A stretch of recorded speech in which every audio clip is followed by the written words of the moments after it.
Namaste. So today we have taken up this subject mainly on request with from some people about occultism and spirituality. And it's a very good subject because very often the two are confused. People confuse between the two. They think that having occult powers is equivalent to spirituality, and they expect a spiritual man to have occult powers. He may or may not have, but first to start with, how is it connected really to spirituality? Is this way that there is one of the fundamental things about Sanatan Dharma is their freedom from ignorance into knowledge. So, what is ignorance? Ignorance is a limitation. Ignorance is not an absence of knowledge, but it's a limitation. So, whenever we look at things in a very partial, one sided way, it is ignorance. Or we look at one aspect, miss out on others, like that. But there is a greater truth, a deeper reality, and it's not like today I'm in ignorance and tomorrow I wake up to knowledge. It's a gradual process. So, in this gradual process, in the spiritual evolution of man, or we can say that the evolution of the spiritual man, there have been four activities which have helped mankind to steadily prepare or move from ignorance towards knowledge. That's how Sri Aurobindo beautifully, reveals to us in the Life Divine in one of the chapters. And he speaks of these four activities as one of them is religion. Now, how religion helps? Religion gives us the idea that there is something beyond. So, though it doesn't teach us the ways to really connect with that, but there is a belief. And that belief itself opens a door that there is something called as the beyond. The flip side is that it gets lost in its formulas, external rituals, ideas of deities, worship, external worship, etc. Many things. But at least it gives man an opening. The second is philosophy. Philosophy is to try to climb with the help of thought towards the meaning of creation, what is what, why it is there. So by this we strain our mind to try to understand the ways of the divine, why is there a divine or not, and why this world has been created, if at all there is a why. So this way the human mind tries to stretch itself to its utmost limit. Third is occultism, and the fourth is spiritual experience and realization. So through these, a wall is cut, a door is cut in the wall of mud house of matter in which our consciousness dwells. So today we'll focus on occultism. We'll leave aside the other aspects maybe some other time. So what really is occultism? Occultism, literally occult, what is hidden. So what is hidden from us? So behind the waking consciousness, there is a whole world out there, which in Sri Aurobindo's terminology, it's called subliminal. Subliminal literally means below the threshold of the waking state. So it literally means that. So there is a whole world out there behind our waking consciousness which has an impact upon our everyday life.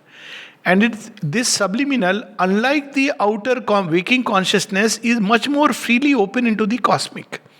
Our outer individual consciousness is imprisoned by habitual reactions, ways of thinking. It's not only about outer actions, it's also about habitual ways of thinking in our outer consciousness, the way we react to things, situations, think, feel about certain things. But in the subliminal, it opens out into the more universal and cosmic territories. So there is the subliminal, there is the inner mind, there is the inner vital, inner physical, and there is the superconscious, the subconscious. So these are vast domains whose energies, beings, powers, forces are influencing us, but we don't know. Take an example. Sometimes while speaking, we speak and we think, I have spoken. But Sri Aurobindo describes very beautifully in Savitri that we only stutter out our parts. So it's like an instrument. Something pushes from behind and we speak. And we don't even realize that we have become instrument of a force which will have its own consequences. And Sri Aurobindo goes on to say, thinking puppet is this mind of life.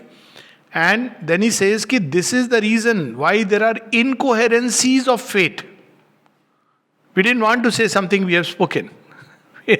So we are pushed from behind. Impulses that goad us, thoughts that come as currents, suggestions that come. We are not aware because we are not conscious. We are conscious only when it enters. And by the time it enters, it's like, sometimes on WhatsApp, you press the send button. You have not seen actually ki the sentence is incomplete or the word has been changed. Sometimes very strangely it is changed. So today only I was noticing. So it changes. The word is changed autocorrect. And you have not realized it. You have sent it. Then you realize that, this is not the word I wanted to. So something similar happens. So from behind we are pushed. And we are not pushed by just some small currents. By cosmic entities. And the more we begin to move on the path of yoga, these cosmic entities come in massive ways because, it's like they want to hold us a captive to the ignorance. So, occultism is the science of the subliminal, if you want to put it in one sentence. Meaning thereby it's about understanding the hidden forces which act and operate behind life, behind mind, and behind even the physical. And there's a whole range to understand the complexity of these forces. They are too enormous, and how to use them. So in this sense, it is a science, just like chemistry. So occultism is not based on faith. Religion is based on faith. Spirituality is based on faith. But occultism is like a science. So you study the combinations, you understand what works, how, and you can turn it into a very rigid science, or if you understand the principle, it will become a very plastic science. Take an example that in occultism there are certain formulas. That if you do these formulas or a particular mantra in a certain way, I am taking an example, it will ward off an illness or whatever. And people ask sometimes that, which mantra I should use. Now it is based on a profound experience of the yogis. So in a typical occult setting, and there are sometimes one word formulas, it's not even mantras, it's bij mantras. And by these formulas, we can direct certain forces in a certain way for a certain result. Now, this is technicality. But if you look at it from another standpoint, if the same thing a spiritual consciousness has to do, let's say heal someone. So, occultism will use certain formulas and use it in this way and do it in so many ways, maybe as a ritual.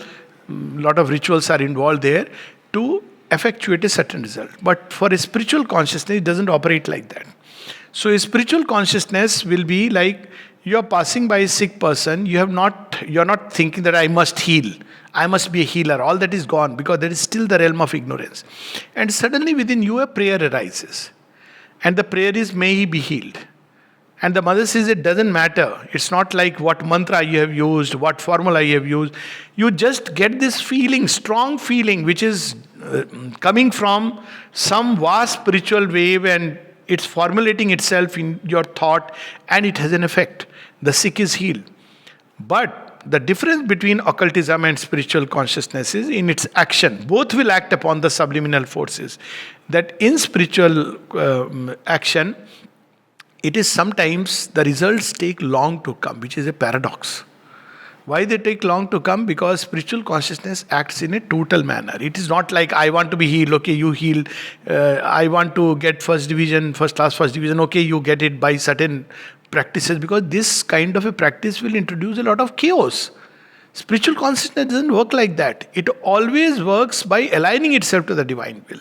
And I have a very classic example of this occult and spiritual consciousness, how they operate in one of the stories, that Baba Farid, before he became Baba Farid, he wanted to get the true knowledge. So he goes and he is searching for a master. So he is told that there is a master, he can give you the true knowledge. So he goes and he sees the master is sitting below a tree and his eyes are closed, possibly resting, meditating, and he looks at the tree. Trees without flower, without leaves, it is denuded and it's summertime. So Baba Farid by then has tried lot of practices and has occult powers. So what he does is he looks at them and he wants to impress that, such a disciple has come to you after all. So suddenly he looks at that, Baba Farid looks at the tree and the tree is filled with leaves. So I think the master was Sheikh Salim Chishti, I may be mistaken about that. So the moment he makes the tree green, the master suddenly opens his eyes, looks up, and the tree becomes barren again. The master looks at the tree and the tree becomes barren again. And then he closes his eyes. So Baba Farid thinks that maybe my master doesn't have that kind of power, but I must still. So again he does it. Mother has cautioned display of powers, one of the first things. And she uses the word spiritual ambition for it. So he looks and again it becomes green. And again the master opens and it becomes barren. So after some time, when the master opens his eyes, he says, "So, you want knowledge from me?" "Yes, master." "No, you can't get it from me." "Why?" "Because you are trying to, he doesn't say in these words, you are trying to be over smart, but you are behaving as if you already know. The first requirement for any knowledge is utter humility. That's why, obedience to the master. Mother quotes this example in terms of, when she is in Algeria. She says that when she goes to Madame Theon and suddenly, that time she was learning occultism from Theon. So he says that, "Look, the sky is purple." And the mother said, "But no, it is not purple. He gives a shade of color." And Madame Theo says, "One never questions the master." And mother quotes this story that it was a lesson for her because she never had an external master. She says, yeah, she got the lesson. So it was his way of communicating that these are some of the conditions to go into that. So the spiritual consciousness doesn't act like that, arbitrarily doing miracles. So it says ki what God had granted, this tree should be like this. You have come and interfered with the cosmic processes. That's why when mother was asked about miracles, she says that Sri Aurobindo performed many miracles, but people don't see it. He performed in the mind. And in that context, he said, but there is a kind of miracles which hit the eye.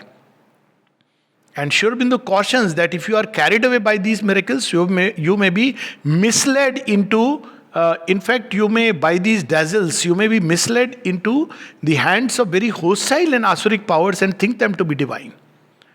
And the mother explains it. She says, why? Because these miracles, to perform those kind of miracles, you have to involve the vital powers. And they are powers of falsehood. So they want their own share. And if you use them, then they will prolong, their reign is prolonged. Because now you have used them. It's like, some of these political masters who employ goons. So you can't do anything to them because you are the one who has asked them to do something which should not have been done. So we must understand that occultism is to act in the realm of the vital and the mind realms and the inner physical. But even these are under the realm of ignorance. An occultist may not know at all about the spiritual consciousness, the true consciousness, the Brahman, self, reality, may not know at all. But a person striving for spiritual consciousness, the true consciousness, may not bother about these powers at all because he is focusing only on the one. So this is a fundamental difference of approach. So here, if one wants to be an occultist, one has to learn it like science. It cannot be like spiritual consciousness, the potential is in everyone because the spiritual seed is in everyone. But all may not be ready for it. So the adhikar of spiritual life is that whether one is ready or not. Potential is in everyone. But occultism is not there for everyone. Occultism is a kind of capacity. Mother explains it very well. She says it's like playing the piano. So not all are ready, not all have the capacity or the turn for occult things. And there is no need to have it. So this idea that a spiritual person must have occult powers, occult capacities, occult visions, occult ways of... It is possible that certain occult powers may come as a result of growth in the spiritual consciousness. But if the ego has not been worked upon, they can completely mislead the sadhak. Because, it's a big, one of the biggest temptation. That's why spiritual ego is a very dangerous thing. Much more dangerous than mental ego, vital ego, physical ego. Vital ego is still simpler because you understand. Like, somebody has desires. So the mind says, look, you have to work upon desires. Mind will tell you. But the mind has fixed opinions, which is a mental ego. It's very difficult for the mind to separate and see that, look, it is my opinions, my viewpoint. They are one-sided. There are other viewpoints. Very difficult. But vital parts, yes, I have anger, I need to work upon it. It's different that even that we are not able to see, but at least the mind can see. But when mind is looking at things from one angle, very difficult unless a greater intelligence, spiritual intelligence, subtle intelligence is awakened in the person. Otherwise, the mind remains unseen. So, imagine when these powers begin to come, emerge, and the ego has not been worked upon. And the person has taken up the yoga under the the guise is yoga, but real thing is under the stress of ambition, because people want sometimes, being a yogi is a big thing. So, I don't need to say further. Yogi is big business. And if you have occult powers, it's something tremendous. People gravitate towards such people. So, there may be ambition, and when these powers come, then this ambition may now step forward. And the ego may start using it, especially to have disciples. And the mother says that ambition has been the undoing of many yogis. And one can go in that direction and eventually land up with a crash, because the goal was something else. The whole aircraft has been misdirected. So this is how one has to understand that occultism is also the realm of ignorance. It is not enlightenment. It is a vast area where many forces are there which one learns, and one has to learn occultism with a master. You cannot learn it without a living master actually. Magic you can learn without a living master. Magic you can learn from books or somebody who is there is a subtle difference between magic and occultism. Magic is about certain vital formulations, that's all. It doesn't enter into very vast territories. Occultism is like, coming out of the body. Taking an example, it is occultism. And when you come out, you understand the forces and how you will use these forces. It's a combination. If you don't know how to see the difference between a godlike being and a being who is wearing the mask of God. Take an example. That's why in ancient tradition it is said that, and they can come as luminous beings. So it's very frightening. Actually, Mother says that if you want to learn occultism, you have to be very strong and completely free from fear. And there are some classic examples here. One of them was Mother saw him. I won't take the name because he is still alive. And Mother said that you have inherited occult capacity from your mother, physical mother. And he said, yes, my mother used. He didn't know about it. But then he recollected. He said, yes, she had some capacities like that. Said, you have inherited. If you want, it can be developed. So he said, okay, I want to develop it. But mother cautioned him that, look, it is dangerous, but you have the capacity. She would develop. If you have music, painting, anything, you can develop it. But she had cautioned him. But there is another example which we can take the name because it's very close to Mother, Pranabdha. Mother wanted to teach him occultism. And he also had that capacity. He would come out when Mother would go in her subtle bodies, he is the one who would stand guard. People didn't understand what is the special relation between Mother and Pranabdha, because they look at outside surfaces. But this was the relation, among many others. One of them was that he would stand guard at literally like Ganesha. The Divine Mother is working and he is there, and he would not allow any of these forces to enter because he had absolutely no fear. Mother describes even in the cells, there won't be fear. They won't quiver during all this attack. He said he was absolutely fearless. Nothing, no response in the physical to any kind of attack or anything. So she told him, Ki, if you want, I can teach you occultism. All coming out of the body. He used to help the departed. All this he used to do. But his day would begin with Mother, 4 o'clock. And by 1:30, night, morning 4. He was like a shadow that Mother has said, So he said, Mother, I get very tired. Mother wants to teach him at 1:30. Mother, I get very tired. Is there a way that without learning anything, you just transfer everything into me? After that, he has not said anything. She must have done it because he remained quiet. And how one has to safeguard against ambition is also there beautifully in his story. Once Champaklalji found a message written by the mother on birthday.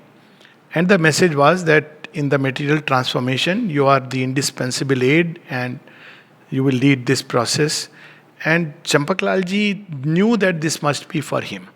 So he asked Dada that, is it for, mother wrote this for you? No? Because nothing else was written their name. So he just remained quiet. But after 3 days, because Champaklalji insisted, he got the full message and showed it to him. So these stories, to understand that it's not about, oh, I want occult powers and you learn it. I have seen here itself that there are people who have really gone in that direction and met with catastrophe. Actually, I have seen. I remember one person who had come in touch with a hypnotist. Now, hypnosis is another aspect. Hypnosis is not a good thing from spiritual point of view. Why it is not good? Because when you put somebody in hypnosis, what you are doing? You are letting your will be taken care of by another person's will. You are deliberately agreeing. It's an implicit agreement. When people put in hypnosis and get into past life and all that, what you are doing? You have allowed this person. Hypnosis means now you have suspended your will. Now whatever he says, he will say, lift your arm. It's very nice to see. So he'll lift his arm and he'll stay. So it is like completely you have given yourself to another person's will. So from spiritual point of view, it is not something desirable. But I know someone who had once passingly, I was after the walk coming, and he stopped me. He said, do you know him? I don't know. Oh, he is a great hypnotist, and he was in contact with this person for almost a year. He said all this and he wants to interview and all. I said, I am very busy anyways. I have my own ideas about all this, so it won't be a very good thing to do. So after that, everything stopped. But this person who was in touch with the hypnotist for last 1.5 years, he died. He developed some kind of an illness, and I personally feel that this contact had. So it's so important. That's why in spiritual life, to come into influence with many gurus. Today itself I had posted one message that because all kinds of influences they come. So occultism is this vast field. You can't just go to, for occultism. Now mother has learned, mother is Jagan Mata. She needed it for her work. So she goes to Theo because, he is the Lord of Death. So he understands all about the dark forces. So she has understood. So it very clearly shows, spiritually, she didn't need any master. Spiritually, she had realized the psychic being and then the immanent divine without the help of any master. She took up, somebody had pointed out the Gita and the Raj Yoga by Swami Vivekananda. These were the books she had read. And she realized she didn't require. So, spiritual journey doesn't really need a living master. You can do it if you have this deep inner aspiration. You can realize the divine inside. But if you want to learn occultism, you need a master. Because in case you leave the body, something happens. She describes how when she would leave the body 3 times, she almost had a close brush with death. When it was difficult to come back into the body. So one needs to be completely freed from all fear to learn occultism. So occultism is a science. It's the science of the subliminal. And if one has the capacity, number 1, if you find the right master, number 2, if you are completely free from fear, 3, and if you are very strong in your nerves and everything else, well, if one is inclined, one can practice, learn, develop these powers, use them for good or for worse. Ravana was a great occultist. That's how he had all these magical powers. There is a white power and there is a dark power. So you will see this. So there are 2 kinds of these powers which one can get. One is which is called as the Devi Maya, the Shakti which is there with the higher powers. And there is another which is Asurik Maya. It's a power of illusion. Both can create an illusion. Devi Maya can also create illusions. But those illusions are, in some ways, they are helpful to help you advance. And whereas there are Asuric illusions which will take you away from the path. And there are many examples in Indian mythologies. So one of the examples classic is Nal Damayanti's marriage. So they are in love with each other and they decide to get married. So on the day of marriage, as the story goes, story is put like this, that all the gods, they want to also marry. But Damayanti is rare. So they come but they know that she has already chosen Nala. And they come and they all change their forms into Nal. And they all look alikes. So now how do you differentiate? Now outwardly there is a very nice sloka and all that, but that's not the issue. The issue is, how does she differentiate the true null? So she knows that there cannot be six null, all look alike, same dress, garland, everything. But she knows that they are gods. Why? Because they are casting no shadow, they are not blinking the eyes, but most importantly, the garland they are wearing is not the earthly flowers. It is not showing any signs of fading. See, even there are objects like that which can be materialized, materialization of objects. All this is occult territory. It's not about spirituality. The mother, once she was given one object, I think it was a coin or one bead in her hands, and she touched it and said, "It is not from earth, it has been materialized." So, Damayanti looks at it and knows that these are gods, and she rejects the gods. Imagine. So, if you look at it like that, the Devas had created an illusion. Why they had created the illusion?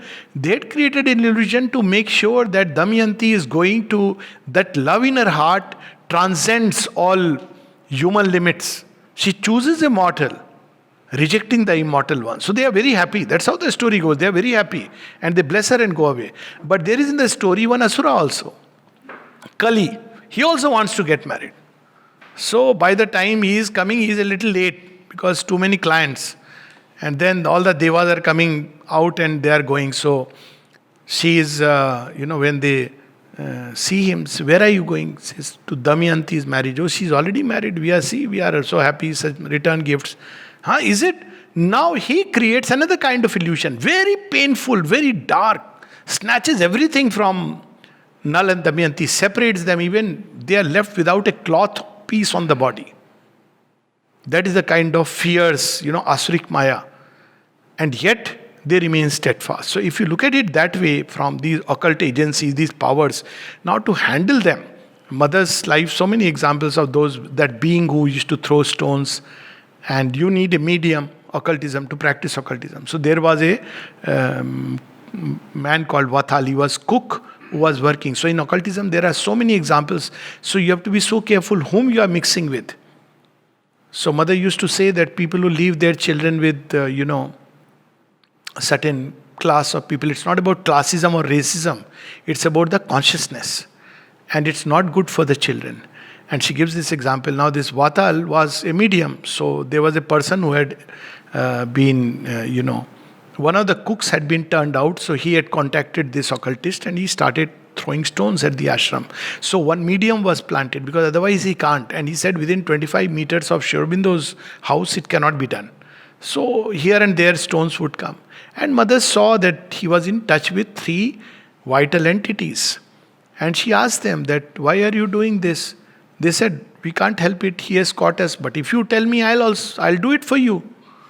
So mother asked, "What can you do?" Said, "We can throw stones." Mother said, "I'm not interested." But it shows the extent. There are so many stories of the mother which are full of occult, real occultism. So this is how it is. But then, instead of going into those complications, we'll come to what is its relevance to a yogi. There is some relevance. The relevance is you need to understand the world play. You need not be an occultist to understand the world play. And there is something also called as a practical everyday occultism. This much is important and relevant to us. So what is that practical occultism? We all practice it without knowing it. And what is it? Now, we normally think that thoughts and feelings have no effect. Oh, they are just thoughts. We brush it aside. But occultism teaches us that everything, it's an energy. And it holds its course. Now, today we are talking about thoughts and feelings having an effect on our own body. Science is telling us. Now, can it have an effect on other bodies? There are actual experiments on non-local consciousness that it can have an effect. Somebody can be sitting in a closed room and there was an experiment where in the other room he can't see. And there are random numbers, like tambola you play. So he has to focus his mind energies to bring out a certain number. So is the probability increased by his thought? And they found that yes, the probability of that number is increased. So our thoughts have a power. Only we don't know how to use it. often we use it unwittingly in a malevolent way. It's garbed under goodwill, but it's a bad will. So every time we think ill of somebody, or even kind of not only think ill, sometimes it's like we don't speak nicely. It's like a strong criticism coming with a kind of feeling which is not very healthy. We are actually, in a way, interfering with the Divine Mother's work. Because she is not working to destroy somebody, no, she is working in everyone to uplift the consciousness. But when we are doing it, similarly, Mother says at one place that if you speak harsh words, especially when it is mixed with anger and those, what is called as abusiveness, she says it's like committing spiritual suicide.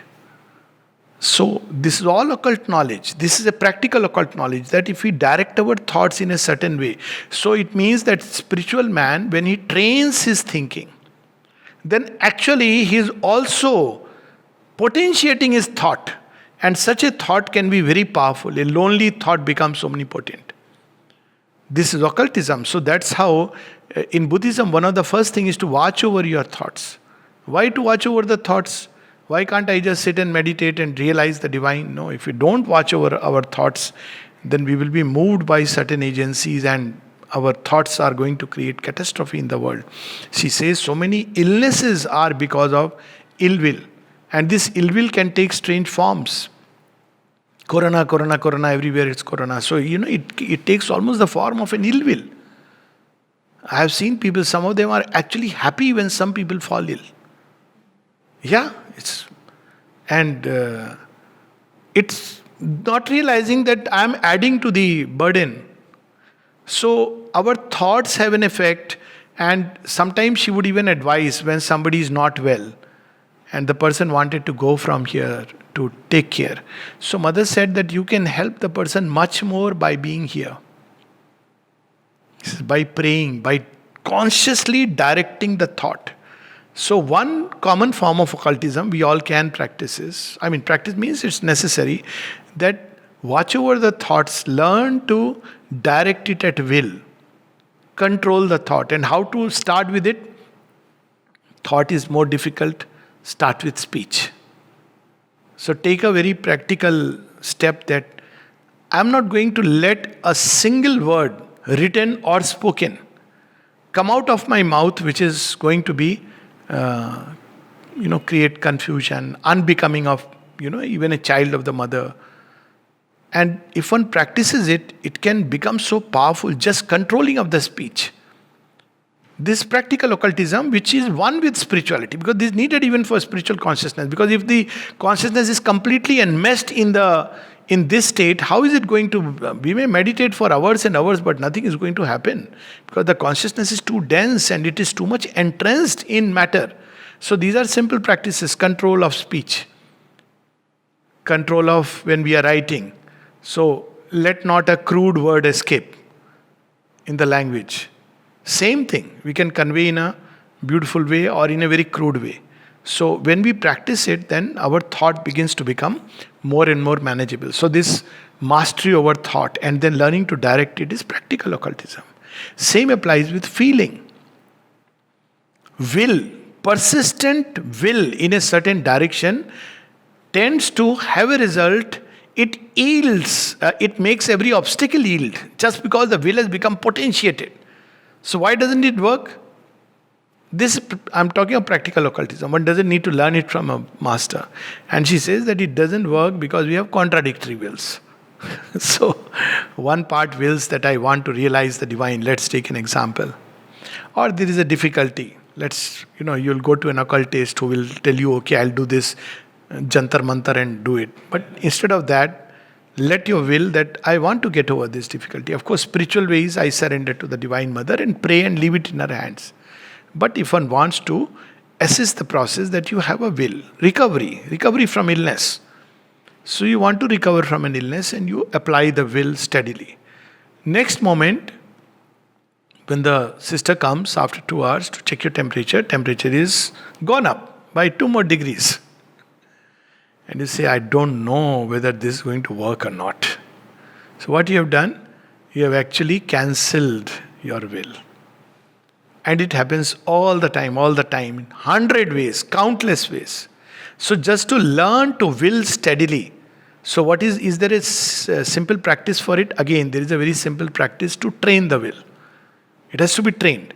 Simplest of practice is to be regular and punctual. Just try this. See, your will work in such a wonderful way. Just to be regular and punctual. Second practice is when things don't happen according to your wish and want. Will is different from wish and want. Not to, get excited, agitated, angry, afraid, but just to stay calm and steady. So all this helps the will to become like a ball of fire. Usually this will is lost in 100 wishes, desires and all this. So there is hardly any will left. So when we, like control of speech, thought becomes potent, mastery over thought, watching over thought. So similarly, mastery of desires makes the will so strong that if a person who has mastered desires actually wills, it will have a tendency to manifest. Mother gave us, Sri Aurobindo gave there is a small little letter. If someone always speaks the truth, very big thing. And what truth is, that's another aspect. But if somebody always speaks the truth, then whatever the person says tends to become true. So, we have books like The Secret, which go away as, spiritual books. They are nothing but occult books. It's a way of presenting occultism. That if you strongly desire something, if you strongly desire something, it has a tendency to realize itself. This is another occultism, but of a low kind. When we practice wanting something because we desire it, I desire it. So it has become a very famous thing that when you want something with all your being, it's not a spiritual practice, but it's an occult practice. Similarly, there is another occult dimension which passes off as spiritual. At one time, there was a book, Conversations with God. Even now, people quote it. How it is written. So it is written in a state like channeling. It is called channeling nowadays. So it's like an automatic writing. Now, when you are channeling something, you don't know for sure what force you are becoming a channel to, unless you have very consciously offered yourself and persistently that Divine Mother, may only you flow through me. Otherwise, we don't know what force we are opening to. Sri Aurobindo himself has practiced this, known this, and then discarded it. And he has said that these are mixed things. Don't take them as, evidence of the greatest truth. So in the subliminal, what we need to understand, it's a mixed territory.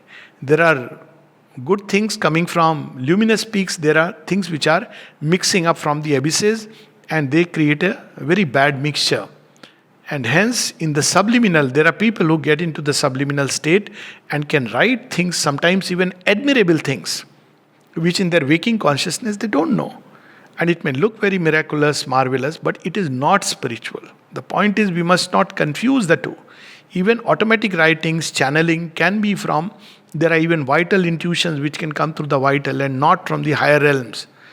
And to confuse them with spiritual, all intuition is not spiritual intuition. So all this, the care and caution is, don't be impressed by occult powers to start with. Because men with occult powers are not necessarily yogis or spiritual people. If they are yogis and spiritual people and have occult power, they will not use it like this. They will not tell you that, look, I will come, I am going to heal you. There are healers like that. They use vital power to heal you. And you feel better. Like much of, Reiki, pranic healing is what? It's vital energies which are brought into matter, and it has an effect. There is no doubt about it. But when it is done under this thought that I am the one who is taking it and using it, it is a very mixed thing. You will be healed, but you will come back again. Whereas a spiritual person will not say anything. You will sit in the presence, go back, changed. That's how Sri Aurobindo would heal. Mother says he would sit, and when somebody came saying that I am having such a pain, and stood before Sri Aurobindo, then Mother saw that there is a little black spot dancing. And says Sri Aurobindo said nothing, he just smiled. But she saw with her subtle vision that a subtle hand came out of Sri Aurobindo, picked up that little spot which was dancing, threw it far away. But he has said nothing, done nothing. And this man suddenly says, "Oh, my pain is gone, my pain is gone." Now, a spiritual being uses these powers very consciously. Unconsciously, it happens. But there is a conscious use of these powers. But spiritual person will always use it under the guidance of a higher will. He will not use it just like that. Just because everybody has come, they will be healed. There were people who wrote to Mother and Sri Aurobindo, and they would not get instantly cured. Some people, she even said, "You take medicine." Somebody, she said, "You take the medicine and have faith in the grace." And they won't understand why Mother can cure everybody, everything. Why is it that not with me? So one example I'll give you, 2-3 examples to understand this aspect. Why does it not work like that?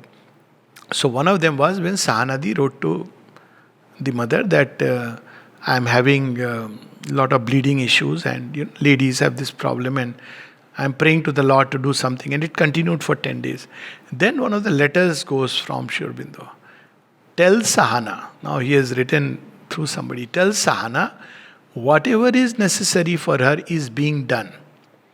These are the last remnants of the desires which are passing out. Now, this is the way spiritual consciousness works. It's needed. You have to go through certain things. So it goes through. It will not interfere with the higher will. Never. So you have to go through. Then there are beings who are not ready and open to the highest power. If it acts upon them, there will be another kind of confusion. And therefore, all who have gone into the higher realms of the spirit will not do something which will interfere with the larger plan. So if somebody is healing everyone, whoever is going to that person, regardless of everything, then there is something amiss. Or to everybody he is giving some object or something like, wish fulfillment tree, Kamadhenu, then there is a problem. One has to be very careful. That's what is the story of Kamadhenu. No? Kamadhenu is not the seer. Seer is using Kamadhenu for certain things, and he can't give it to Vishwamitra. Why? Because he is going to misuse the powers. It is a power. It is not an actual cow. It is a power which is with the rishi. And this power has to be used only under the spiritual command. So, again, a person may be spiritual and realized and may not have occult powers. Why? Because sometimes you are so focused on this that you don't want to distract yourself. A person may be a great occultist but not spiritual. And a person may have both. In Sri Aurobindo's yoga, we don't have to have occultism because occultism is a capacity. Even in the supramental world, everybody will not have all capacities. Mother has spoken of that. Some will have, let us say, the gift of healing. Some will have the gift of tongues. Some will have the occult vision. That's how she is described, because it's a capacity. Some will have the gift of music. Some will have the gift of painting, but all taken to a zenith height. Or the gift of formations, creating formations. So that's how it will be. But at the same time, if one has this spontaneously awakened within, it can happen. It should be laid at the divine service and never at the mercy of ambition. But in Sri Aurobindo's yoga, practical occultism and the play of forces must be known. Another very interesting example about the play of forces and practical occultism. We know that blessing packets which the mother used to give. And by the way, that was one of the things which, how it can, a quote can work both ways. In one of the plays, when mother was asked about blessing packets, she tells the person that it is the faith that you put into it. Another place, she says that, they are charged with power. Both things she has said. So some people would feel that it is the faith, but actually they are reconciled. It has been charged with the power, but your faith acts like an activator. If you don't have faith, you may stand before the divine himself and nothing may happen. So there is a practical occultism, charging of objects. People keep an object. You can actually charge. This used to be known as charming something. Even water can be charged this way with deep intent that may this water heal, and drink that water. Please don't, let me put a footnote, don't use it like, okay, now there is a new remedy, charge the water and drink it and corona will be gone. But it can work. Personally, I have used certain things like this and it can work. But they are not universal recipes. And that was the reason why before eating, before drinking food, we invoke the divine. It's not a ritual. It is like you are charging it with a higher consciousness. So the same thing can be used in an occult way. You have a glass of water, and it is very practical when you have to take medicines. So keep the medicine in front of mother. A lot of people I know do it. And then when you take it, pray. And then the water even which you are drinking, just focus on it for a few minutes. Charge it within. I think Auroville goes to another level, dynamized water. But there is some truth in the fact that you can actually charge water with your thoughts, your feelings, your will, your concentration. None of this is universal remedy. Occultism is a realm of ignorance, cosmic ignorance. So it's not like it will work in all cases. But when one is leading a life, why not live consciously? Similarly, it's part of occult knowledge that there are spirits behind Godheads and spirits behind everything. So when you go into a forest, for example, I'll give an example in the mountain range of Ladakh. So there is a highest peak is called Khardungla. So whenever vehicles go there, they have to stop there. And the driver of the vehicle will go and pray to the Khardungla Baba. Now who is Khardungla Baba? He is the deity of the mountain. So you go and invoke him and take a favorable... Now this is forgotten by modern science, because modern science is glued to outward things. Now it is beginning to explore it, but in different way. Science is entering into the occult, but in a very dangerous way, because it doesn't understand where it has entered, what forces it's handling. But modern science is actually occultism, more or less is bordered into that. But by praying to these deities, the idea was that you are basically these forces, behind the forces there is the main spider. You go and assuage by whatever means, and it will get pacified. This was the reason why in certain primitive races and cultures, early humanity, they would sacrifice a goat or something in front of, the goddess or whatever it is, to take care of others. Now this is very primitive. That how society was in the lower vital world. But the principle was this, that you are trying to assuage, but she will never get assuaged. She will come back after some more time. She wants, once you get a deity used to the goat meat, you have made her non-vegetarian. It will keep on asking for more and more. So there are a number of stories like that. Behind the trees, forests, there are deities, spirits. Behind rivers, ponds, there are deities, there are spirits. So to understand that there are spirits behind everything, it's a whole world. Not that one needs to know. In this yoga, it is very simple. Spirit or no spirit, Divine Mother. But one must understand that it's not just a material object. It's not just a biological thing. This is what we must understand, that there is behind it a series of Godheads and forces and beings. And of course, the master stroke is what Prahlad did, that one divine. This is how the spiritual person will operate. He doesn't need to satisfy Rahu and Ketu and Shani and all this. For him, everything is Divine Mother, or the divine, whatever deity he prays and worships as the highest. That is the spiritual man's approach. But it is good to know that there are beings and forces. But if you take that highest you invoke, you don't need anything, because then you are like, if you are going with the VVIP, the Prime Minister, you are going and, you don't need to, it will be very silly. You are traveling with the Prime Minister and he is talking to you and somebody will stop you, sir, please show me your identity card. So nobody will dare to do it. So this is what we have to understand. To walk with the Divine Mother is the highest, because she is the master of all these forces. All forces, powers, energies has come from her. In typical Vedanta, you don't have this aspect. Because in Vedanta there is no concept, there is nothing to do with power, forces, energy, nature, manifestation, nothing. You have to realize the one. But in Tantra you have this. So Tantra deals with all that, but Tantra is a separate subject, that's why I have not entered into it. But when we walk with the Divine Mother, then all these are automatically taken care of. We don't have to worry about this force, that being, this occult process. In fact, by doing it, we are creating confusion. Because imagine if the Supreme Divine, she is the master of all this, is coming with us. And we have complete faith in her. And suddenly somebody says, by the way, you are walking under Rahu Kalam. Now, when you are with Divine Mother, what will you wonder? You will get worried, and the person calls you that, look here, come, I'll do a little puja for you. Now, what has happened? For a moment, you have lost faith in her, and you have faith in that, and you go there. Now, for a moment, you have actually breached the ring of protection that she gives us. So we have to understand that as far as we are concerned, the Divine Mother, because she is the Supreme Shakti, Mahashakti, and therefore nothing is really needed. We don't need to understand all these occult processes, but it's good to know.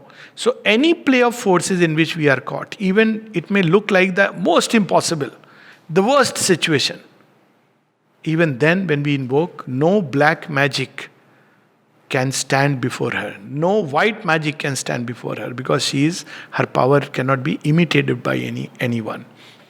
And there are actual examples where even people tried to do black magic on the mother. Know this story? And there was somebody in her own group whom they tried to use now, because somebody very nearby to her, no? And the mother suddenly gets up and says, "What? You're trying it on me?" The whole charm breaks. Says, what? There are people who believe that they can, tie up but before the Divine Mother, nothing stands. So this is what we must know. But to understand the play makes life a little more easier. One of them is meeting what kind of people, because there is an occult commerce goes on behind life. That's why particularly you will see that in the ashram context, you meet, everything is fine. But you don't share the same room or sleep in the same room or the same bed. Why is it so? Because at night, you are in a state of half conscious or subconscious. That's when all kind of interchanges can take place. Terrible interchanges. So that's why she says sleep is a time when all these occult forces can attack in a very terrible way. So she would always recommend. And actually, physically, if you see most of the strokes, heart attacks, you will see around 2 o'clock, 2:30, because it's the time when you are most unconscious. So the mother would say, before you sleep, invoke, pray, so that you are protected. She would say, keep a cocoon of my light around yourself, so that these forces cannot penetrate. And with practice, it is possible. So one needs to understand, even when you eat food, there can be occult interchanges. This is about practical occultism. Who is giving you what? One has to be very careful, because if it contains, because it is not just food, it is the consciousness which is coming. So where we eat, where we go, that's why many things in the ashram context which we don't understand are for this reason. Of course, if we are developed, we are conscious, we invoke, then it's one thing. But because of this atmospheres, occult atmosphere around people, around cinema halls, eating places, that's why the mother would caution. And when people were going, she would say that, you tell me, so she will give a special protection. Because otherwise, she knows it. Like we know that in the sea there is an area, must be knowing, no? Next to the tennis ground, which she has protected. Otherwise, there are sea snakes, jellyfishes, and drowning incidents. Bay of Bengal is a very rough area. So there is a formation. Because she is a master or occultist, she has created formation. The ashram itself is a formation. So when you enter it, it's like a different formation, occult formation. So occultism, Mother has used it in very beautiful ways. You can actually create a formation. So in olden times, you will see when people were traveling out. So you make a formation. You would ask to pray, then give something to eat, like a prasad. And then you do something on the head. and you do make these gestures. The gestures and all is not important. That is one kind of practice. But you make a formation that may you be protected. And this formation helps. So these practices, basic occultism is inbuilt in, at least in Sanatan Dharma. Now we use the word superstition because we don't understand. Similarly, wherever there is an accident, or if you go to places where, dismembered bodies and all this, war zones, then you have those atmosphere of vital entities. And these entities can actually capture and create illnesses. And I have seen in my own practice, people first time when they had a severe heart trouble or panic attacks, when they actually saw the somebody on the roadside accident and were feeling very, oh my God, excited and frightened. And these entities which have just thrown out from the body, they look for somebody whom they can latch on to. And it can create an illness. So this basic knowledge is important, because we may be off guard. Similarly, she gives another practical thing, that when we are going, let us say, in a bus or a train, so it's a collective atmosphere. So this collective atmosphere will bring certain kinds of forces into play and create a destiny. So that's why one has to be more careful and more conscious and pray and invoke. And sometimes one person's solid atmosphere can change the destiny of everybody, and vice versa. So basically, idea of occultism is to know that we should not lead life unconsciously.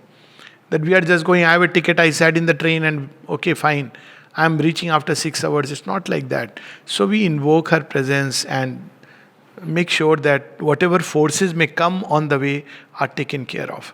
So this is another kind of occultism she has explained, that when we are traveling, when we are going anywhere, to tell the mother where we are going, to hide nothing from her. It's also for our own safety. When we are meeting someone, when they would get married, everything in life, to connect it with the divine. So this takes care of the play of forces. But we can do it equally from an occult standpoint. You invoke a certain deity, this one way. But other way is direct spiritual. To give one last example, somebody had a child. So when children grow up in India, you have this initiation into writing. So there is a elaborate, you will have the pen and a dawat, ink pot, and then you will pray. There is a particular mantra you will pray, and then you will dip and write something, or something you will hold the hand and make the person write.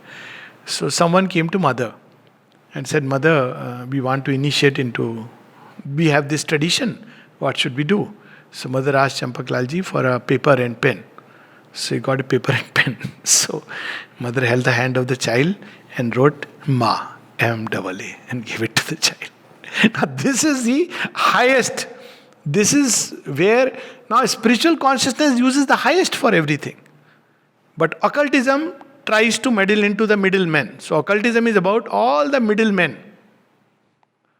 But the advantage of middlemen is you pay to the peon, he will immediately do your task. The highest, we may not have an excess because we have never tried or cared to form a bond. But occultism is like handy. You walk somewhere, give some money, and immediately it has an effect. But the last part is, he says, you can get into the grip of the vital forces. Because when you go several times and start taking favors, like old-time mafia dons, even modern mafia dons, they will do it. But the forces which are working, most of them are vital forces, they will after some time, they say, he is a good fellow. He believes in me. And they will take hold of us. We may not realize it, but it will create obstacles on the path to our spiritual realizations. So that's why those who take to the path of spiritual life, not meddle with all these places, and especially these ceremonial pujas and all this, pujas being done for this benefit, that benefit, it is exposing yourself, walking straight into the trap of the occult forces. Most of which are not of a good character. Mother says that so many churches she has seen, the Notre Dame church, where there was a black spider absorbing people's consciousness. Here, Kali of Virampatnam, who was feeding on everybody's desires. So when we take to spiritual life, we must understand that there are forces, and we just can't now take life casually, that wherever, somebody says this is a very good temple, let us go and put a gong. No, we are entering a zone. And if you don't know what zone is, it's best to stay away. And why? When there is the Divine Mother walking with us. So this is basically occultism and spirituality. And as I said, there are many practical implications from something received, objects which are touched by the Mother Sri Aurobindo. Occultism can go to any extent. You take the sip from somebody who has taken some water or eaten some food, and you eat it. It is said that something of that energy passes into you. I had heard about it, but I didn't know. But I have seen it with my own eyes. With Champaklalji, I had some days when I could take care of. Care means there was a duty time slot. So I was sitting, and one day, afternoon, after drinking carrot juice, half was left, and suddenly went into trance. Now I remembered that, about the drink which is left behind. And suddenly I thought that I wish I could get it. But somebody was taking care of him, gently picked up the drink. He's in trance. Champaklalji is like this and goes toward the wash basin. He wants to drink it. Suddenly Champaklalji came out of his trance and he says, he was not speaking. And he turns around and says, what? She says, don't drink. So he says, what should I do? He says, give it to him. It was so clear to me that yes, it does have an effect. It does have an effect when a person with a spiritual consciousness has left something and we have a chance to share it. That's what is the meaning of prasad. Sri Aurobindo would do it. He would take a bite and send it, and everybody would take it. And there's very funny stories about it. So, water, food, basically, we shouldn't lead life unconsciously. From the food we eat, to the objects in front of us, to the water we drink, to the places we visit, to the people we meet with, interchange, talk, speak, jump, laugh, dance, everything, there is a play of forces. And one way to take care of everything is by complete trust in the Mother. But even then, it's never a wise thing to do a foolish thing. It's like when Christ was asked that you believe in the divine, why don't you jump? So he said something very beautiful. One should not tempt the Lord my God. So it doesn't mean that I would say, I will jump into abyss and Mother will take care. No. It doesn't mean that I'll do anything. We do our bit, live life consciously as much as is possible. Even Graha Puja is part of that occult tradition. Because there are forces. House, if you leave closed for a long time, there are formations. You enter there and you can feel it with a little sensitivity. So pray, keep something, people carry some blessing packet, image of the Mother, because some people have worked there, even new constructions. All this is part of occult knowledge. It covers a wide range. Occultists do it in a more methodical way. Whereas an average person must understand and know and take reasonable precautions. And for a yogi, one is united with the divine, nothing is needed, because then all the forces will remain aligned. So this is how one has to understand. It's a vast subject, covers a very wide territory, but it's just to understand. Once again, all persons having occult powers doesn't mean the person is a spiritual person. A person may be a spiritual person, but he may have completely ignored the occult dimension and may not have a power. Or if he has a power, he will not use it to display his powers.